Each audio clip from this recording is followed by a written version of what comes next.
হ্যাঁ বন্ধুরা, আমি চলে গেছিলাম কোচবিহার রাসমেলা দেখতে। আর সেখানে গিয়ে আমার সাথে যা ঘটলো, সেখানে গিয়ে দেখলাম যে দোকানপাট রেডি হচ্ছিলো, একটা দোকানও রেডি নেই, যেটা দেখে আমার বেশ মন খারাপ হয়ে গেল।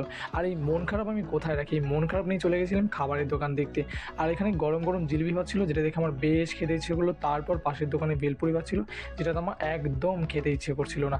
তারপর চলে গেছিলাম সেই ধামাল আড্ডার যে বং মিডিয়ার ধামাল এক্সপ্রেস স্টল দিয়েছে খাবারই, সেটা দেখার জন্য। সেখানে গিয়ে ওরে বাবারে মানুষের ভিড় কত, খাবার নেওয়ার থেকে তাকে দেখার ভিড় বেশি।